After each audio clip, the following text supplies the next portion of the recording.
নমস্কাৰ। আমাৰ আজিৰ ভিডিঅ'টোলৈ আপোনালোক সকলোকে স্বাগতম জনাইছোঁ।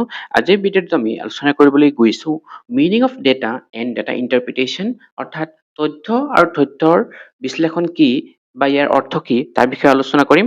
তাৰপিছত আমি আলোচনা কৰিম টাইপছ অফ ডেটা, অৰ্থাৎ তথ্য কেই প্ৰকাৰৰ আৰু কি কি তাৰ বিষয়েও আলোচনা কৰিম। দেন আমি আলোচনা কৰিম procedures of presentation and tabulation of data, তথ্যৰ উপস্থাপন আৰু তালিকাকৰণৰ পদ্ধতিটো কেনেকুৱা হ'ব লাগে বা কি কৰিব লাগে তাৰ বিষয়েও আলোচনা কৰিম। আৰু একেবাৰে শেষত আমি এক্সপ্লেইনড উইথ এন এক্সাম্পল, এটা উদাহৰণৰ সৈতে এই গোটেইখিনি আলোচনা কৰিম। তো আৰম্ভ কৰিছোঁ আজিৰ ভিডিঅ'টো। আশা কৰিছোঁ আপোনালোকে ভিডিঅ'টো শেষলৈকে চাব। প্ৰথমতে আমি আৰম্ভ কৰিছোঁ ইন্ট্ৰডাকশ্যনৰ পৰা। ইয়াতে কৈছে data is one of the most important elements in the field of statistics, research, education, business, science, economics and administration. অৰ্থাৎ পৰিসংখ্যা, গৱেষণা, শিক্ষা, ব্যৱসায়, বিজ্ঞান, অৰ্থনীতি আৰু প্ৰশাসনৰ ক্ষেত্ৰত ডেটা হৈছে আটাইতকৈ গুৰুত্বপূৰ্ণ উপাদানসমূহৰ ভিতৰত এটা। In modern society, decisions are generally made on the basis of collected facts and figures. আধুনিক সমাজত অধিকাংশ সিদ্ধান্ত সংগৃহীত তথ্য আৰু সংখ্যাৰ ওপৰত ভিত্তি কৰি লোৱা হয়।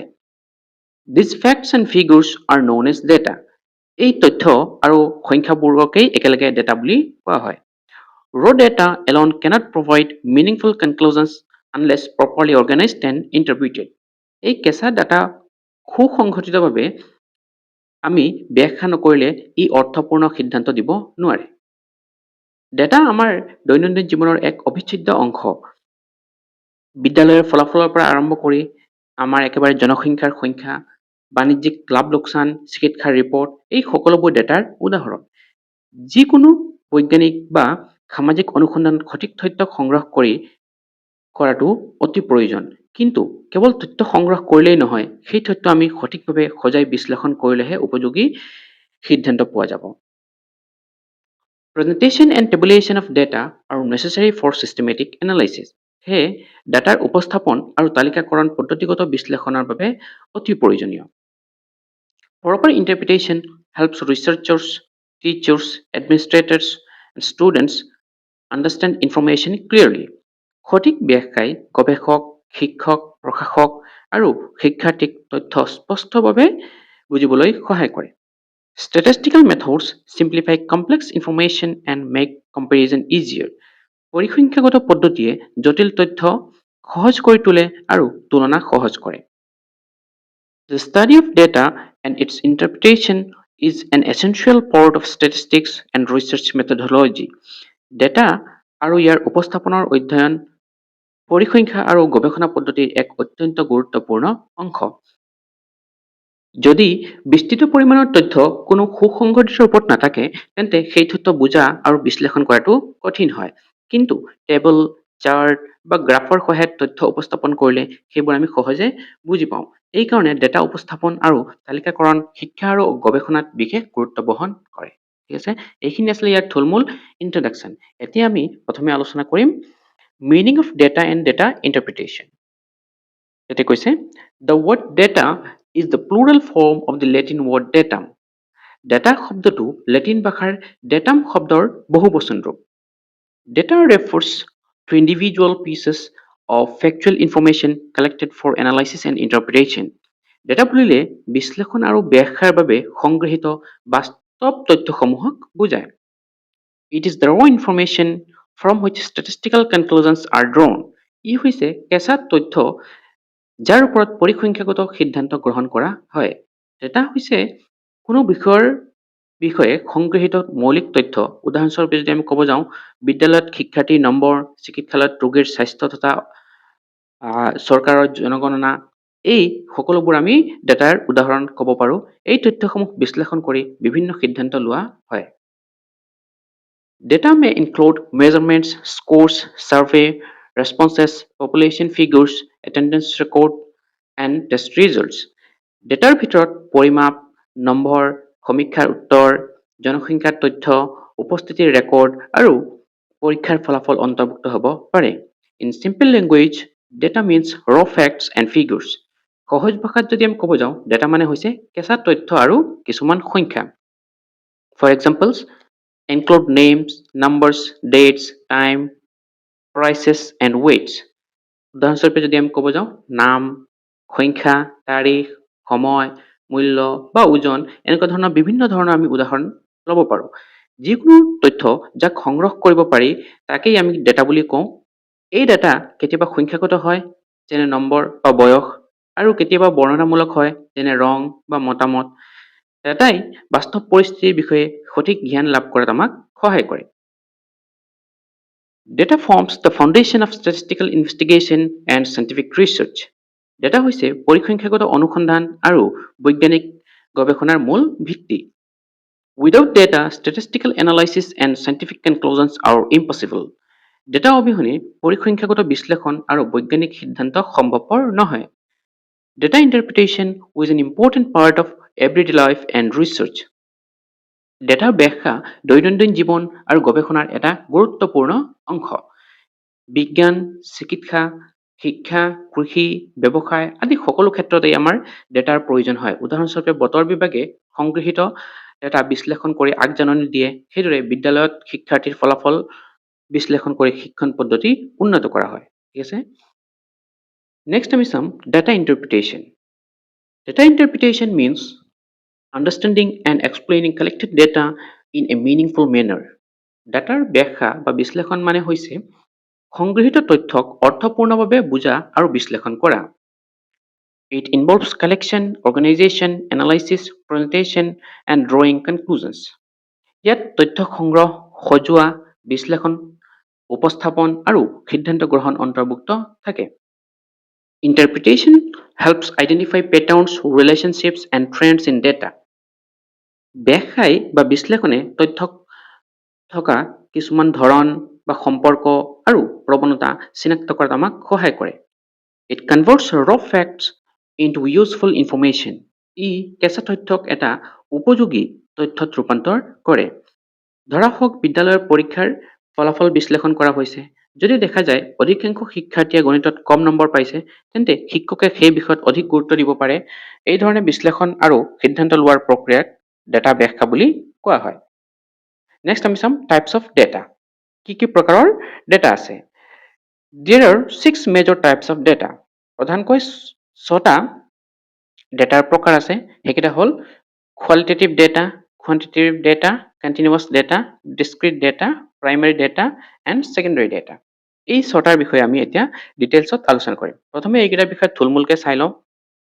Qualitative data, ইয়াৰ মিনিংটো হৈছে descriptive and categorical data. অৰ্থাৎ কি কৈছে ইয়াতে, কোৱালিটেটিভ ডেটাটো বৰ্ণনামূলক আৰু শ্ৰেণীগত তথ্যৰ নিচিনা হয়। ফৰ এক্সাম্পল কৈছে জেণ্ডাৰ, কালাৰ অৰ্থাৎ লিংগ বা বিভিন্ন ধৰণৰ ৰঙৰ কথা আমি ক'ব পাৰোঁ। Then quantitative data means numerical and measurable data, অৰ্থাৎ সংখ্যাগত আৰু পৰিমাপযোগ্য তথ্য, যেনেকৈ নেকি আমাৰ এইজ, ৱেইট আদি হ'ব পাৰে। দেন কণ্টিনিউৱাছ ডেটা, ইয়াৰ মিনিং হৈছে ইনফাইনিট মেজাৰেবল ভেলুজ, অৰ্থাৎ কি কৈছে ইয়াতে অসীম পৰিমাপযোগ্য মান কিছুমান হ'ব পাৰে, যেনেকৈ নেকি আমি টেম্পাৰেচাৰ। নেক্সট আমি ক'ব পাৰোঁ ডিছক্ৰিট ডেটা, ইয়াতে কৈছে ফিক্সড কাউণ্টেবল ভেলুজ, ইয়াৰ কিছুমান নিৰ্দিষ্ট গণনাযোগ্য মান থাকে। লাইক নাম্বাৰ অফ ষ্টুডেণ্টছ, মানে শিক্ষাৰ্থীৰ সংখ্যা, যিটো নেকি এটা ক্লাছ বা এটা স্কুলত ফিক্সড নাম্বাৰ অফ ষ্টুডেণ্টছ থাকে। দেন প্ৰাইমাৰী ডেটা, ইয়াৰ মিনিং হৈছে ফাৰ্ষ্ট হেণ্ড কালেক্টেড ডেটা, অৰ্থাৎ একেবাৰে নিজ হাতেৰে কৰা যিখিনি তথ্য, নিজ হাতেৰে লোৱা তথ্যখিনিক কি বুলি কোৱা হয়, first hand data. For example survey responses, আপুনি কিবা এটা সমীক্ষা চলাইছে, সেই সমীক্ষাৰ কি আনচাৰ পাইছে বা কি ৰেছপন্স পাইছে সেইখিনিক আমি প্ৰাইমেৰী ডেটা বুলি কওঁ।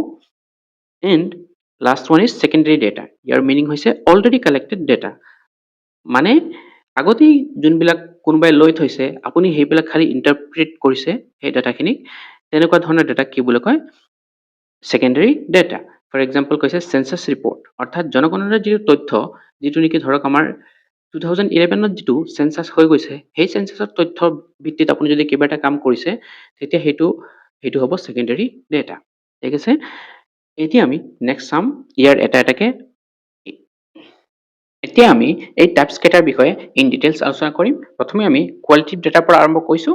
এতিয়া কৈছে qualitative data is categorical information express in descriptive form rather than numerical form, অৰ্থাৎ গুণগত ডেটা হৈছে বৰ্ণনামূলক তথ্য যি সংখ্যাগত ৰূপত নহয়।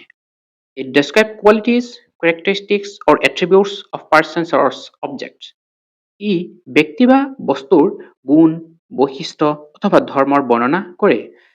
Such data cannot usually measured numerically. সাধাৰণতে এনে তথ্য সংখ্যাৰে আমি পৰিমাপ কৰিব নোৱাৰোঁ। For example, it includes gender, color, religion, nationality, and opinion. উদাহৰণস্বৰূপে আমি যদি চাব যাওঁ যে লিংগ, ধৰ্ম বা জাতীয়তা আৰু মতামত এইবিলাক আমি সংখ্যাৰে জুখিব নোৱাৰোঁ। এই ধৰণৰ ডাটাই কেনেধৰণৰ তথ্য বুজায়, যেনে নেকি আমি গাড়ীখন নীলা ৰঙৰ অথবা ছাত্ৰজন পৰিশ্ৰমী, এইবোৰ গুণগত যোনবোৰ ডাটা আছে সেইবিলাকৰ উদাহৰণ আমি কোৱালিটেটিভ ডাটাত ক'ব পাৰোঁ। ঠিক আছে, নেক্সট টাইপ অফ ডাটাটো হ'ল কোৱান্টিটেটিভ ডাটা। ইয়াতে কি কৈছে, quantitative data refers to numerical information that can be measured or counted. অৰ্থাৎ পৰিমাণগত ডাটা হৈছে সংখ্যাগত তথ্য যি মাপিব বা গণনা কৰিব পাৰি। It is represented in numerical form আৰু ইয়াক সংখ্যাৰ ৰূপত আমি প্ৰকাশ কৰিব পাৰোঁ। Quantitative data is widely used in statistical calculations. পৰিসংখ্যাগত গণনাত এই ধৰণৰ ডাটাহে বহুলভাৱে ব্যৱহাৰ কৰা হয়। Examples include age, height, weight, income, and marks obtained. উদাহৰণস্বৰূপে যদি আমি ক'ব যাওঁ বয়স, উচ্চতা, ওজন, আয়, নম্বৰ, এনেকুৱা ধৰণৰ বিভিন্ন ধৰণৰ ডাটা যেতিয়া আমি কালেকশ্যন কৰোঁ তেতিয়া আমি এই টাইপটো ব্যৱহাৰ কৰোঁ। যিকোনো তথ্য যাক সংখ্যাৰূপে প্ৰকাশ কৰিব পাৰি তাক পৰিমাণগত ডাটা কোৱা হয়। উদাহৰণস্বৰূপে যদি আমি ক'ব যাওঁ যে 25জন শিক্ষাৰ্থী অৰ্থাৎ সেইটো আমি নাম্বাৰ হিচাপত ক'লোঁ। ঠিক আছে, বা আমি এনেকৈ ক'ব পাৰোঁ 60 কিলোগ্ৰাম ওজন, তেনেকুৱা ক'লেও আমি কি হৈ যাব, এইখিনি গোটেইখিনি কোৱান্টিটেটিভ ডাটাৰ ভিতৰত আহি যাব। নেক্সট টাইপটো হ'ল আমাৰ কণ্টিনিউৱাছ ডাটা। এইটো কৈছে continuous data can take an infinite number of values within a specific range. ধাৰাবাহিক ডাটা বা কণ্টিনিউৱাছ ডাটাই নিৰ্দিষ্ট সীমাৰ ভিতৰত অসংখ্য মান গ্ৰহণ কৰিব পাৰে। Such data can be measured accurately up to decimal point. এনে তথ্য আমি দশমিক মানলৈকে সঠিকভাৱে পৰিমাপ কৰিব পাৰোঁ। Continuous data changes continuously and is obtained through measurement. এই ডাটা অবিৰতভাৱে সলনি হৈ থাকে আৰু পৰিমাপৰ জৰিয়তে আমি এইবোৰ লাভ কৰোঁ। For example, it includes temperature, speed, height, and distance. উদাহৰণস্বৰূপে যদি আমি ক'ব যাওঁ তাপমাত্ৰা, গতি, উচ্চতা, দূৰত্ব, এইবিলাক আটাইবোৰ আহি যাব কণ্টিনিউৱাছ ডাটা। ধাৰাবাহিক ডাটা যিকোনো মান ল'ব পাৰে, যেনে নেকি তাপমাত্ৰা যদি আমি ক'ব যাওঁ 36, then 36.5, 36.6, মানে এনেকৈ ডেচিমেল পইণ্টতো আমি ক'ব পাৰিম। এই তথ্য সাধাৰণতে পৰিমাপৰ জৰিয়তে সংগ্ৰহ কৰা হয়। নেক্সট টাইপ অফ ডাটাটো হৈ গ'ল discrete data. Discrete data takes only fixed and separate values. বিচ্ছিন্ন ডাটা বা ডিসক্ৰিট ডাটাই কেৱল নিৰ্দিষ্ট আৰু পৃথক মান গ্ৰহণ কৰে, অৰ্থাৎ এইটো কণ্টিনিউৱাছ ডাটাৰ একেবাৰে বিপৰীত হয়। It is usually expressed in whole numbers. সাধাৰণতে ই পূৰ্ণ সংখ্যাৰে প্ৰকাশ কৰা হয়। Such data cannot be subdivided meaningfully. এনে তথ্যক আমি অধিক ভাগত বিভক্ত কৰিব নোৱাৰোঁ বা বিভক্ত কৰিলে সেইবিলাক অৰ্থপূৰ্ণ নহয়। Examples include number of students and number of books. এতিয়া আগৰটোত যেনেকৈ মই কৈ আহিছিলোঁ উষ্ণতা যিটো আছিলে আমাৰ উষ্ণতা আমি ডেচিমেল পইণ্টতো ক'ব পাৰিছোঁ। এতিয়া যদি নাম্বাৰ অফ ষ্টুডেণ্টছ লাইক 15জন শিক্ষাৰ্থী, 16জন শিক্ষাৰ্থী, ইয়াক আমিতো কেতিয়াও এনেকৈ ক'ব নোৱাৰোঁ যে 15.5জন শিক্ষাৰ্থী, এনেকুৱা ধৰণৰ আমি ডেচিমেল পইণ্টত ক'ব নোৱাৰোঁ। সেইকাৰণে কৈছে এইবিলাকক হোল নাম্বাৰ বা পূৰ্ণ সংখ্যাত এক প্ৰকাশ কৰা হয়। বা 8খন কিতাপ, 6খন কিতাপ, তেনেকৈ আমি যদি ক'ব যাওঁ সদায় আমি এটা পূৰ্ণ সংখ্যাহে ক'ম। সেইকাৰণে কৈছে ইয়াক দশমিক মানত প্ৰকাশ কৰা সাধাৰণতে সঠিক নহয়। হ'ল নেক্সট টাইপ অফ ডাটাটো হৈ গ'ল primary data. Primary data is collected first hand by the investigator or researcher. অৰ্থাৎ প্ৰাথমিক ডাটা বা গৱেষক বা আমি এজন অনুসন্ধানকাৰীয়ে নিজে যি ডাটা সংগ্ৰহ কৰে সেই ডাটাক আমি ফাৰ্ষ্ট হেণ্ড ডাটা বুলি কওঁ বা প্ৰাইমেৰী ডাটা বুলি কওঁ। It is collected for a specific purpose and is original in nature. ই কিছুমান নিৰ্দিষ্ট উদ্দেশ্যৰ বাবে সংগৃহীত মূল তথ্য হয়। Primary data is highly reliable and authentic. আৰু সেইকাৰণে কৈছে প্ৰাথমিক ডাটাবোৰ অধিক বিশ্বাসযোগ্য আৰু প্ৰামাণিক হয়, কাৰণ নিজ হাতেৰে সেই ডাটাটো লোৱা হয় বা নিজে কৰা হয়। Examples include attendance records and surveys. কৈছে উপস্থিতিৰ যে আমি ছাত্ৰ ছাত্ৰীৰ উপস্থিতিৰ যিটো ৰেকৰ্ড লওঁ বা কিছুমান সমীক্ষা চলাওঁ, সেই সমীক্ষাবোৰ আমি নিজে চলাওঁ। যেতিয়া যেতিয়া আমি নিজে চলাওঁ সেইটো ফাৰ্ষ্ট হেণ্ড ডাটা হয় আৰু তাক প্ৰাইমেৰী ডাটা বুলি কোৱা হয়। যেতিয়া এজন গৱেষকে নিজে সাক্ষাৎকাৰ, প্ৰশ্নাৱলী বা পৰ্যবেক্ষণৰ জৰিয়তে তথ্য সংগ্ৰহ কৰে, তাক আমি ইজিলি কৈ দিওঁ প্ৰাথমিক ডাটা বা প্ৰাইমাৰী ডাটা। নেক্সট টাইপটো হ'ল আমাৰ secondary data. Secondary data refers to information already collected and published by others. অৰ্থাৎ গৌণ ডাটা বা ছেকেণ্ডাৰী ডাটাটো হৈছে আগতেই অন্য উৎসৰ পৰা সংগৃহীত আৰু প্ৰকাশিত কিছুমান তথ্য। Researchers use such data for further study and analysis. তেতিয়াহ'লে অলৰেডি যিখিনি প্ৰকাশিত হৈ আছে সেই ডাটাখিনিক গৱেষকসকলে এনে তথ্য অধিক অধ্যয়ন আৰু বিশ্লেষণৰ বাবে ব্যৱহাৰ কৰে। It saves time, money and effort. ইয়াৰ দ্বাৰা আমাৰ সময়, ধন আৰু পৰিশ্ৰম এই সকলোবিলাক ৰাহি হয়। Example includes census reports, government publications and school records. উদাহৰণস্বৰূপে যদি আমি ক'ব যাওঁ, জনগণনা প্ৰতিবেদন মানে অলৰেডি চেঞ্চাছৰ ৰিপৰ্টটো পাব্লিছ হৈ আছে, আপুনি তাক কিবা বিশ্লেষণ কৰিছে বা তাৰ ওপৰত কিবা কাম কৰিছে, তেতিয়া এইটো হৈ যাব ছেকেণ্ডাৰী ডাটা। ঠিক আছে, এই ধৰণৰ ডাটা আগতেই কোনো ব্যক্তি বা সংস্থাই সংগ্ৰহ কৰি প্ৰকাশ কৰে আৰু গৱেষকসকলে সেই তথ্য পুনৰ ব্যৱহাৰ কৰি নতুন বিশ্লেষণ কৰে। ঠিক আছে, এইটো আছিলে আমাৰ ছেকেণ্ডাৰী ডাটাৰ বিষয়ে। এতিয়া আমি নেক্সট আলোচনা কৰিম procedures of presentation and tabulation of data, অৰ্থাৎ ডাটাৰ উপস্থাপন আৰু তালিকাকৰণ কি পদ্ধতিত কৰিব লাগে তাৰ বিষয়ে আমি আলোচনা কৰিম। প্ৰথমে আমি চাই ল'ম টেবুলেশ্যন মানেনো কি। Tabulation refers to the systematic arrangement of data in rows and columns.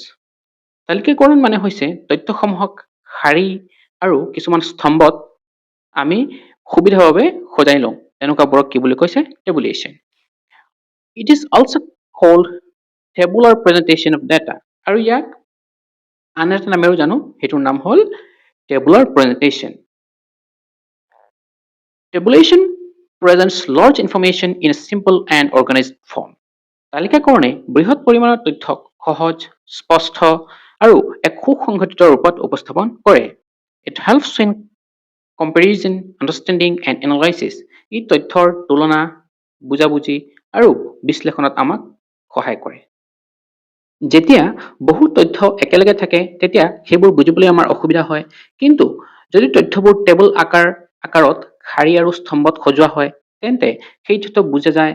উদাহৰণস্বৰূপে আমি যদি বিদ্যালয়ৰ ফলাফলৰ কথা ক'ব যাওঁ যে কোন শিক্ষাৰ্থীয়ে কিমান নম্বৰ পাইছে, সেইটো আমি যেতিয়া এখন টেবুল হিচাপত বনাই লওঁ বা আমাৰ ৰেজিষ্টাৰ মেইনটেইন কৰোঁ, তাত আমি ইজিলি গম পাই যাওঁ বা বুজাত আমাৰ সুবিধা হয়। এই প্ৰক্ৰিয়াক তালিকাকৰণ বুলি কোৱা হয়। এতিয়া আমি টেবুলেশ্যন মানে কি সেইটো বুজিলো। নেক্সট আমি চাম meaning of presentation of data, অৰ্থাৎ উপস্থাপনৰ অৰ্থটো কি সেইটো আমি চাওঁ। Presentation of data means arranging information in an attractive and understandable manner. ডাটাৰ উপস্থাপন মানে তথ্যসমূহক আকৰ্ষণীয় আৰু সহজবোধ্যভাৱে সজোৱা। Data can be presented through tables, charts, graphs, diagrams and frequency distribution.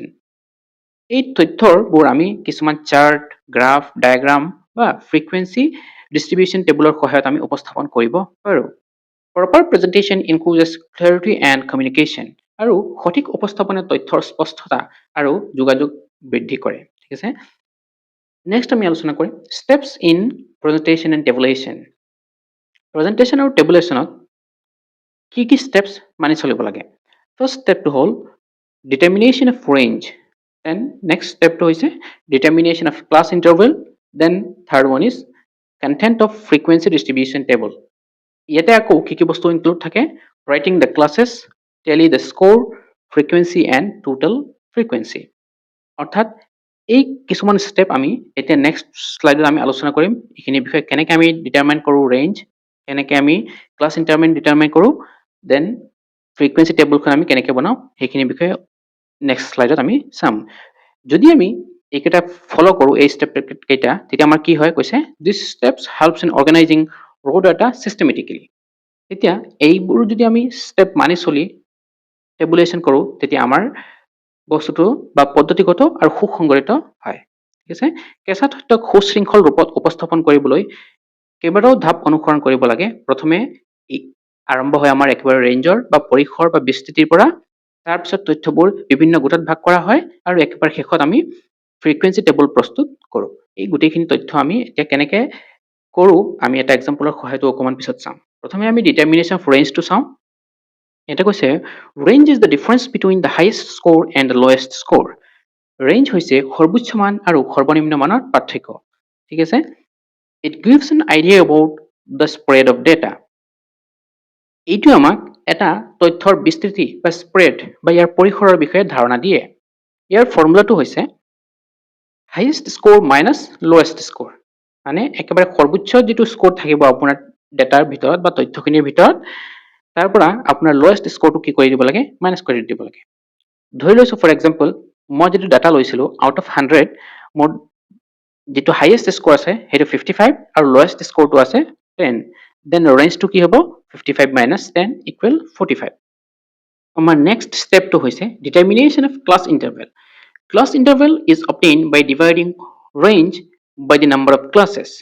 অৰ্থাৎ ৰেঞ্জক আমি যদি নাম্বাৰ অফ ক্লাছ ৰিকুৱাৰ্ড, আমাক কিমানটা ক্লাছ দৰকাৰ আছে সেই সংখ্যাটোতে যদি আমি ডিভাইড কৰি দিওঁ, ভাগ কৰি দিওঁ, তেতিয়া আমি কি পাম, class interval. It helps in grouping data into suitable categories. ই তথ্যসমূহক উপযুক্ত কিছুমান গোটত বিভক্ত কৰাত সহায় কৰে। The class interval is represented by i. Class ইণ্টাৰভেলক আমি আইৰ দ্বাৰা বুজাওঁ। It should always be a whole number. আৰু এইটো সদায় এটা কি হ'ব লাগে, হোল নাম্বাৰ হ'ব লাগে। যদিও আমাৰ এইটো দশমিকত আহিব কেতিয়াবা কিছুমান ক্ষেত্ৰত, দশমিকত আহিলেও এইটোক আমি নিয়েৰেষ্ট হোল নাম্বাৰটোলৈ লৈ যাম। ঠিক আছে, ইয়াৰ ফৰ্মুলাটো হ'ল i equal range divided by number of class required. এইটো মই অকণমান আগতে কৈ আহিলোঁ। যেতিয়াই বৃহৎ সংখ্যক তথ্য থাকে আমাৰ তাত, তেতিয়া সেইবোৰক বিভিন্ন গোটত ভাগ কৰিব লাগে আৰু এই গোটৰ আকাৰ বা ক্লাছ ইণ্টাৰভেল যিটো তাক আমি কেনেকৈ উলিয়াওঁ, এই ফৰ্মুলাটোৰ সহায়ত উলিয়াম। ঠিক আছে, এতিয়া নেক্সট আমি চাম ৰাইটিং দ্য ক্লাছেছ। কেনেকৈ আমি এই ক্লাছকেইটা লিখিম। ঠিক আছে, in this step we write down all the classes of the distribution either from the height. এই ষ্টেপটোত আমি ফ্ৰিকুৱেঞ্চি ডিষ্ট্ৰিবিউশ্যনৰ সকলো শ্ৰেণী লিখোঁ। সেইটো আমি একেবাৰে এচেণ্ডিং অৰ্ডাৰত লিখিলেও হ'ব, ডিচেণ্ডিং অৰ্ডাৰত লিখিলেও হ'ব। ঠিক আছে, অৰ্থাৎ ঊৰ্ধ্বক্ৰম বা অধক্ৰম দুইটাতে আমি লিখিব পাৰোঁ। দেন কি কৈছে, class interval may be formed by exclusive method or inclusive method. আৰু সেই ক্লাছ ইণ্টাৰভেলটোক এক্সক্লুচিভ আৰু ইনক্লুচিভ সেই দুটা মেথডত লিখা হয়। সেই দুটা মেথড কি কি এতিয়া আমি নেক্সট শ্লাইডত চাম। ইনক্লুচিভ মেথডটো হৈছে, ইয়াতে কৈছে upper limit included in same class. অৰ্থাৎ ইয়াতে আপাৰ লিমিটটো ইনক্লুড হৈ থাকে। কেনেকৈ হৈ থাকে, ফৰ এক্সাম্পল যদি আমি চাওঁ 10 to 14, অৰ্থাৎ ইয়াতে কৈছে একেবাৰে 10ৰ পৰা আৰম্ভ কৰি 14লৈকে যাব, মানে 10, 11, 12, 13, 14। ঠিক আছে, 14টো ইনক্লুড হৈ থাকিব। দেন আৰু এটা এক্সাম্পল যদি চাওঁ 15 to 19, অৰ্থাৎ ইয়াতে 15ৰ পৰা আৰম্ভ কৰি একেবাৰে 15, 16, 17, 18, 19লৈকে থাকিব। ঠিক আছে, অৰ্থাৎ ইয়াতে লোৱাৰ আৰু আপাৰ দুইটা কি হৈ থাকে, ইনক্লুড হৈ থাকে। But in case of exclusive method upper limit included in next class. অৰ্থাৎ ইয়াতে আমি এক্সাম্পলৰ সহায়ত যদি চাওঁ, আপাৰ লিমিটক কৈছে নেক্সট ক্লাছত আমি ইনক্লুড কৰিম। কেনেকৈ, এতিয়া 10 to 15, ইয়াতে যদি আমি 10ৰ পৰা ষ্টাৰ্ট কৰিছোঁ, 10, 11, 12, 13, 14, এতিয়া 15 যিটো আছে লাষ্ট, সেই 15টো আকৌ আমি নেক্সট ষ্টেপতহে কাউণ্ট কৰিম। যদি আমি ইয়াতে কাউণ্ট কৰি লওঁ তো একেটা নাম্বাৰ দুবাৰ কাউণ্ট হৈ যাব। সেইকাৰণে আমি কি কৰিম, 15টোক নেক্সট ষ্টেপত লৈ যাম। ঠিক তেনেকৈ আমাৰ 10 to 15, then 15 to 20, then 20 to 25, এনেকুৱা ধৰণৰ যিটো হয় সেইটোক আমি এক্সক্লুচিভ বুলি কওঁ। অৰ্থাৎ আমি আপাৰ লিমিটটোক ঊৰ্ধ্ব সীমা যিটো আছে তাক আমি কি কৰোঁ, নেক্সট ষ্টেপত বা নেক্সট ইণ্টাৰভেলত আমি ইয়াক কাউণ্ট কৰোঁ। হ'ল, এইটো আছিলে ইনক্লুচিভ এণ্ড এক্সক্লুচিভ মেথড। এইটো অকণমান ইম্পৰ্টেণ্ট, ভালকৈ জানি ল'ব, নহ'লে টেবুল ফৰ্মত আকৌ খেলি মেলি হ'ব। নেক্সট কামটো হ'ল আমাৰ টেলিমাৰ্কছ। টেলিমাৰ্কছটো কি? Tally marks are symbols used for counting observation quickly and systematically. Tally marks আমাৰ হৈছে কিছুমান চিহ্ন, সেইবিলাক কৈছে পৰ্যবেক্ষণ গণনা কৰিবলৈ ব্যৱহাৰ কৰা এটা বিশেষ চিহ্ন, যাতে আমাৰ সুবিধাৰ কাৰণে আমি ব্যৱহাৰ কৰিব পাৰোঁ। ইচ টেলিমাৰ্ক ৰিপ্ৰেজেণ্ট ওৱান অবজাৰভেশ্যন। প্ৰতিটো টেলিমাৰ্কে বা টেলিচিহ্নই এটা পৰ্যবেক্ষণক বুজায়। 4 telemarks crossed by another telemark represent 5 observation. কিন্তু 4টা টেলিমাৰ্কৰ পিছত আমি 5 নম্বৰ যিটো টেলিমাৰ্ক দিওঁ সেইটোক আমি অকমান বেকাকে এটা আস্থানি দিওঁ তাৰ মাজেৰে সেইটোৱে 5টা বুলি বুজায়। টেলিমাৰ্কস helps reduce error during tabulation. এই টেলিচিহ্নই আমাৰ তালিকাকৰণৰ সময়ত ভুলটো কমায় বা আমাৰ যাতে এৰৰ্ছ নাহে সেইটো আমাক সুবিধা কৰে। টেলিচিহ্ন ব্যৱহাৰ কৰিলে তথ্য গণনা কৰা সহজ হয়। উদাহৰণস্বৰূপে যদি আমি 5জন শিক্ষাৰ্থী কোনো শ্ৰেণীত থাকে তেন্তে তাক আমি প্ৰথমে 4টা উলম্ব দাগ দিম আৰু তাৰপিছত এটা বেকাকে চিন দিম যিটো নেকি আমাৰ 5টা বুজাব। ইয়াৰ দ্বাৰা গণনাৰ ভুলটো কম হয়। ঠিক আছে, অকমান পিছত আমি ইয়াৰ এটা এক্সাম্পল চাম। নেক্সট কামটো হ'ল আমাৰ ফ্ৰিকুৱেঞ্চি এণ্ড টোটেল ফ্ৰিকুৱেঞ্চি, অৰ্থাৎ ফ্ৰিকুৱেঞ্চি বা বাৰম্বাৰতা যিটো তাক আমি ওলাব লাগে। Frequency refers to the number of observations in a class interval. Frequency বুজায় যে কোনো শ্ৰেণীত থকা পৰ্যবেক্ষণৰ সংখ্যা এটা পাৰ্টিকুলাৰ শ্ৰেণীত বা ইণ্টাৰভেলত কিমান আছে নাম্বাৰ অফ অবজাৰভেশ্যন সেইটোৱে হৈ গ'ল আমাৰ frequency. Frequency is represented by the letter F. ফ্ৰিকুৱেঞ্চিক সাধাৰণতে এফ আখৰৰ দ্বাৰা বুজোৱা হয়। And total frequency is represented by N. আৰু মুঠ যিটো বাৰম্বাৰতা তাক কিহেৰে বুজোৱা হয়? কেপিটেল এনৰ দ্বাৰা বুজোৱা হয়। আৰু ইয়াক আমি ফৰ্মুলা হিচাপত লিখিলে n ইকুৱেল সামেশ্যন অফ f। সামেশ্যন মানে আটাইখিনিৰ যোগফল বা সমষ্টি। যোগ কৰি যিটো হ'ব গোটেইখিনি বাৰম্বাৰতা বা ফ্ৰিকুৱেঞ্চি সেইটোৱে হৈ যাব আমাৰ টোটেল n। হৈছে? এতিয়া আমি এটা এক্সাম্পলৰ সহায়ত চাই লওঁ। এই যিখিনি মই ষ্টেপ ক'লো এই ষ্টেপখিনি আমি এটা এক্সাম্পলৰ সহায়ত চাম এতিয়া। প্ৰথমে ধৰি লৈছো মই ইয়াতে স্ক'ৰ্ছ অফ 50 ষ্টুডেণ্টছ, 50জন ছাত্ৰ ছাত্ৰীৰ স্ক'ৰ। ইয়াৰ ভিতৰত এই টেবুলখনত আমাৰ প্ৰথম কামটো হ'ল ৰেঞ্জ ওলোৱা। এই ৰেঞ্জৰ কাৰণে আমি আমাৰ কামটো হ'ল হাইয়েষ্ট স্ক'ৰ এণ্ড লৱেষ্ট স্ক'ৰটো বিচাৰি উলিওৱা। মই সেইটো অকণমান হাইলাইট কৰি দিছোঁ। আমাৰ লৱেষ্ট স্ক'ৰটো হ'ল 10 এণ্ড হাইয়েষ্ট স্ক'ৰটো আছে ইয়াতে 55। ঠিক আছে, আপোনালোকে ভিডিঅ'টো প'জ কৰি চাই ল'ব ভালকে টেবুলখন। এতিয়া আমি নেক্সট ষ্টেপলৈ যাওঁ। ইয়াতে হাইয়েষ্ট স্ক'ৰৰ পৰা লৱেষ্ট স্ক'ৰটো মাইনাছ কৰি দিলে আমি কি পাই যাম? আমাৰ ৰেঞ্জ, অৰ্থাৎ 55 মাইনাছ 10 ইকুৱেল আহি গ'ল 45। এতিয়া আমি কি কৰিম? ক্লাছ ইণ্টাৰভেলটো ওলাম। ক্লাছ ইণ্টাৰভেলটো কিমান হ'ব? তাৰ কাৰণে ফৰ্মুলাটো আছিলে আমাৰ i equal range divided by number of class required. অৰ্থাৎ ৰেঞ্জ আছে আমাৰ ইয়াতে 45 আৰু মই ধৰি লৈছোঁ মোক নাম্বাৰ অফ ক্লাছ যিটো নাম্বাৰ অফ ক্লাছ মই ধৰি লৈছোঁ মোক দৰকাৰ আছে 10টা, মানে 10টা গোটত মই ভাগ কৰিম। এতিয়া কি কৰিম? ইয়াক 10ৰে ডিভাইড কৰি দিম। 10ৰে ডিভাইড কৰি দিলে 45 ডিভাইড বাই 10 কৰিলে আহি যাব 4.5 আৰু যিটো নেকি এপ্ৰক্স 5 হয়। অকণমান আগতে মই কৈ আহিছিলোঁ কেতিয়াবা আমাৰ এইটো দশমিকত আহিব পাৰে, কিন্তু আমি সদায় এইটো হোল নাম্বাৰত লৈ যাম, অৰ্থাৎ পূৰ্ণ সংখ্যাত লৈ যাম। দশমিকত জেনেৰেলি ধৰা নহয়। এতিয়া আমাৰ ক্লাছ ইণ্টাৰভেলটো হৈ গ'ল 5, অৰ্থাৎ আমি প্ৰতিটো ক্লাছত ইণ্টাৰভেলটো কিমান থাকিব লাগিব? আমাৰ 5কে থাকিব লাগিব। এতিয়া আমি টেবুলত যদি চাওঁ ইয়াতে কি আছে? ক্লাছ ইণ্টাৰভেলটো অকল চাওঁ। প্ৰথমে ইয়াতে আছে 10 to 14। 10 to 14 অৰ্থাৎ ইয়াতে 10ৰ পৰা আৰম্ভ কৰি 14 লৈকে ধৰিছোঁ, মানে 10, 11, 12, 13, 14 কেইটা হ'ল? 5টা। ঠিক তেনেদৰে 15 to 19 ইয়াতে আকৌ 15, 16, 17, 18, 19 এনেকৈ আমি হিচাপ কৰিলে 5টা পাম।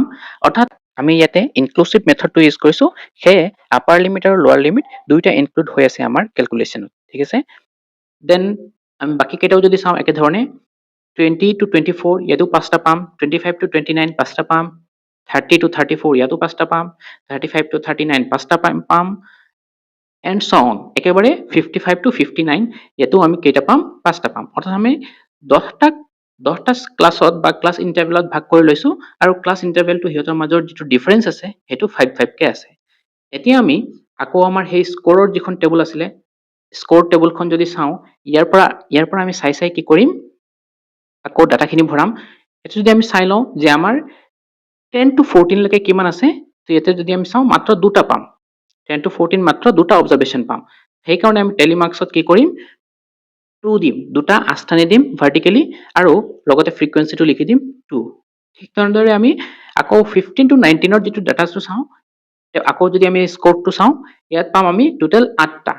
আপোনালোকে প'জ কৰি ভিডিঅ'টো চাই ল'ব, 8টা পাব। 8টাৰ কাৰণে আমি কি কৰিম? আকৌ টেলিমাৰ্কছত 5টা আৰু লগতে 3টা দিম। এতিয়া সেই 5টা যে দিম, প্ৰথম 5টা কেনেকৈ দিম?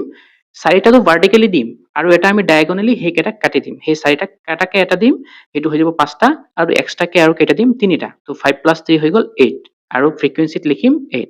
ঠিক তেনেদৰে আকৌ আমি 20 to 24ৰ কাৰণে চাব পাৰিম। 10, 25 to 29ৰ কাৰণে একেধৰণে আমি চাব পাৰিম। যে 20 to 24ত আমাৰ আছে 6টা। তো কেনেকে দিম? 4ডাল লাষ্ট টানি দিম প্ৰথমে আৰু এটা ডায়াগনেল টানি দিম, হৈ গ'ল 5টা আৰু এটা এক্সট্ৰাকে দিম 6টা। ঠিক তেনেদৰে 12ৰ কাৰণে আমি কেনেকে দিম? প্ৰথমে আমি 5 + 5 + 2 কৰি দিম, হৈ গ'ল আমাৰ 12 এণ্ড ছ অন বাকীখিনিৰ কাৰণে। আপোনালোকে ভিডিঅ'টো পজ কৰি ধুনীয়াকৈ টেবুলখন কমপ্লিট কৰিব লাগিব। একেবাৰে শেষত আমি চাম এতিয়া টোটেলটো কিমান? টোটেল মানে টোটেল নাম্বাৰ অফ ফ্ৰিকুৱেঞ্চি কিমান? n। এই গোটেইখিনি ডাটা যদি আমি প্লাছ কৰি দিওঁ একেবাৰে ফ্ৰিকুৱেঞ্চিৰ 2 + 8 + 6 + 12 + 7 এই গোটেইখিনি আপ টু 55 to 59ৰ যিটো ইণ্টাৰভেল আছে ক্লাছ ইণ্টাৰভেল, সেইখিনিৰ একেবাৰে তলত 1লৈকে কৰোঁ, তেতিয়া কিমান পাম? 50 পাম। যদি এইটো 50 পাইছে, তাৰমানে আপোনাৰ অবজাৰভেশ্যন বা এই ফ্ৰিকুৱেঞ্চি টেবল ডিষ্ট্ৰিবিউশ্যনখন ঠিকে আছে। যদি ইয়াতে 50 নহয়, কিন্তু আপোনাৰ ডাটাত কিবা খেলিমেলি হৈছে বা কেলকুলেশ্যনত কিবা খেলিমেলি হৈছে।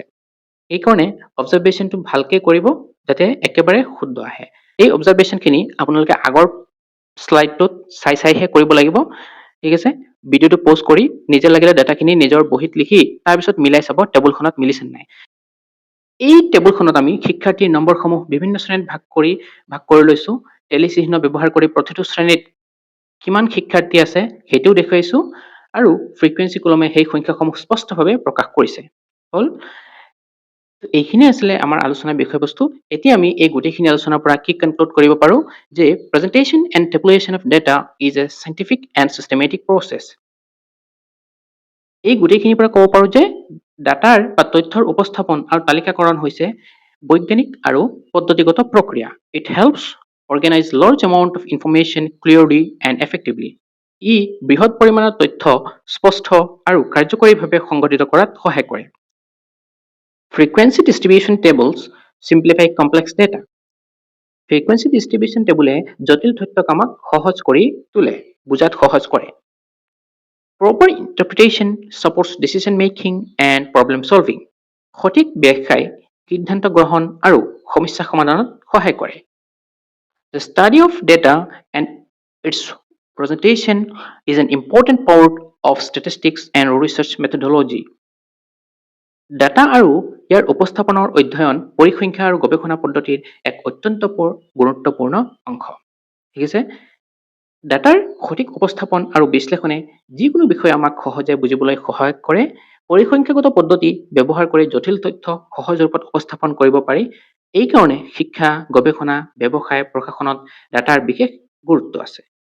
এইখিনিয়ে আছিলে আমাৰ আজি আলোচনাৰ মূল বিষয়বস্তু। আশা কৰিছোঁ আপোনালোকে ভিডিঅ'টো শেষলৈকে চাইছে। ভিডিঅ'টো ভাল লাগিলে বন্ধু বান্ধৱীৰ লগত ভিডিঅ'টো শ্বেয়াৰ কৰি দিব আৰু চেনেলটো ছাবস্ক্ৰাইব কৰি দিব। আজি ভিডিঅ'টো ইয়াতেই সামৰিছোঁ। ধন্যবাদ।